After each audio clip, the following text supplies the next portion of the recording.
بسم اللہ الرحمن الرحیم۔ معزز سامعین کرام، ایک نہایت ہی اہم موضوع کے ساتھ آپ کے سامنے حاضر ہوا ہوں۔ سورہ اخلاص کے حوالے سے چند باتیں آپ احباب کے سامنے بیان کرنی ہیں، اور جو اللہ رب العزت کے بارے میں مسلمانوں کا عقیدہ ہے اس کے حوالے سے بات کرنی ہے۔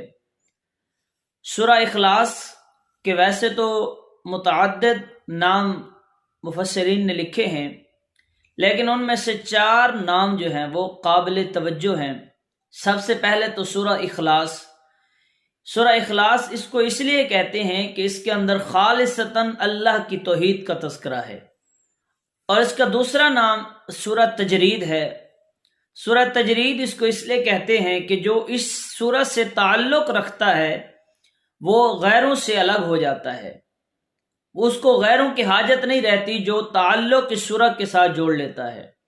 اس کا تیسرا نام سورہ نجات ہے کہ یہ سورہ انسان کو قیامت کے دن جہنم سے نجات دلائے گی۔ چوتھا نام اس کا سورہ تنزیہ ہے، یعنی اس میں اللہ رب العزت کی صفات کا تذکرہ ہے کہ اللہ رب العزت ہر عیب ہر نقص سے پاک ہے۔ اللہ رب العزت نے اس سورت کو بڑی شان عطا فرمائی ہے۔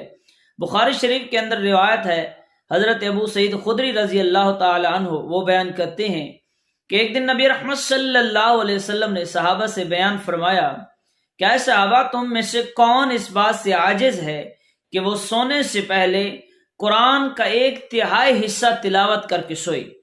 صحابہ پر یہ بات بڑی مشکل گزری۔ عرض کی، یا رسول اللہ صلی اللہ علیہ وسلم، ہم میں سے کون اس بات کی طاقت رکھتا ہے کہ وہ 1/3 قرآن پڑھ کر سوئے؟ تو آپ صلی اللہ علیہ وآلہ وسلم نے ارشاد فرمایا کہ سورہ اخلاص کو 1 مرتبہ پڑھنا 1/3 قرآن کے برابر ہے۔ اور دوسری روایت حضرت ام المومنین حضرت عائشہ صدیقہ رضی اللہ تعالی عنہ سے مروی ہے، وہ فرماتے ہیں کہ حضور پر نور شافع یوم النشور احمد مجتبی محمد مصطفیٰ صلی اللہ علیہ وسلم نے ایک شخص کو ایک لشکر کے ساتھ بھیجا، اور جب وہ لشکر چلا گیا تو وہ لشکر کے اندر جب اپنے لشکر والوں کو نماز پڑھاتا تو ہر رکعت کے اندر سورۃ اخلاص کی تلاوت کرتا۔ جب وہ واپس آیا لشکر، انہوں نے اس بات کا تذکرہ نبی رحمت صلی اللہ علیہ وسلم سے کیا تو آپ صلی اللہ علیہ وسلم نے ارشاد فرمایا کہ اس سے پوچھو کہ یہ عمل کیوں کرتا تھا۔ جب اس سے پوچھا گیا تو اس نے بیان کیا کہ یہ سورہ رحمان کی صفت ہے، اس سورہ میں اللہ رب العزت کی صفات کا تذکرہ ہے، تو میں اسی لیے اس کو پڑھنا پسند کرتا ہوں۔ تو نبی رحمت صلی اللہ علیہ وسلم خاتم الانبیاء احمد مجتبی محمد مصطفیٰ صلی اللہ علیہ وسلم نے ارشاد فرمایا کہ اسے بتاؤ کہ جس طرح وہ اس سورت سے محبت کرتا ہے کہ اس میں اللہ رب العزت کی صفات کا تذکرہ ہے، تو اسے بتاؤ کہ اللہ رب العزت بھی اس سے محبت کرتا ہے۔ سبحان اللہ، اس سورت کو اللہ رب العزت نے اسے اتنی فضیلت عطا کی ہے۔ اب قابل غور بات ہے کہ اس کے اندر کیا ہے، اس سورت کے اندر اس کا ترجمہ کیا ہے، اس کو اللہ نے اتنی فضیلت کیوں بیان فرمائی؟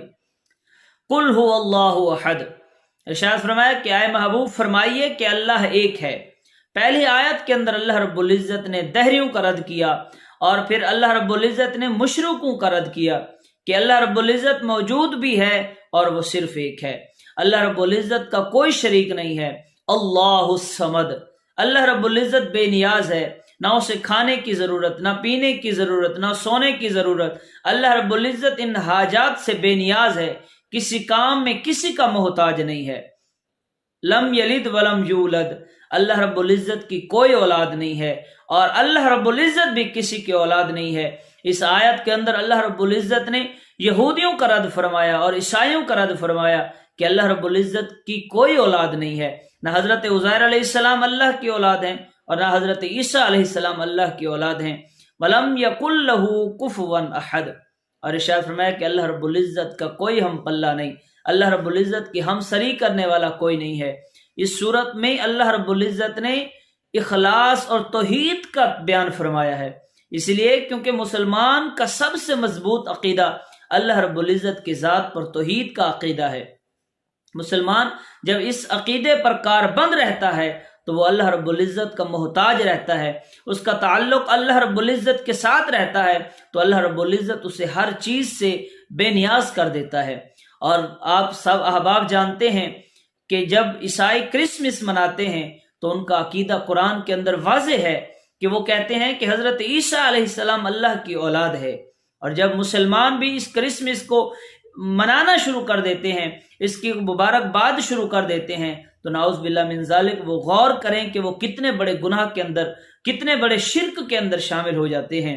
اور فقہاء اسلام نے تو اس پر بڑا سخت حکم لگایا ہے، کفار کے شعائر کی تعظیم کرتے ہوئے انہیں مبارکباد دیتا ہے، انہیں تحائف دیتا ہے، تو فقہاء اسلام نے اس کو کفر لکھا ہے، بڑا سخت حکم لکھا ہے۔ مسلمان کے پاس عقیدہ توحید جیسی نعمت ہے، اللہ رب العزت کی وحدانیت جیسی نعمت ہے، تو اسے فراموش نہیں کرنا، اپنے عقائد پر کاربند رہنا ہے، تاکہ اللہ رب العزت اس دنیا کے اندر بھی ہمیں کامیابی عطا کرے اور آخرت کے اندر بھی کامیابی عطا کرے۔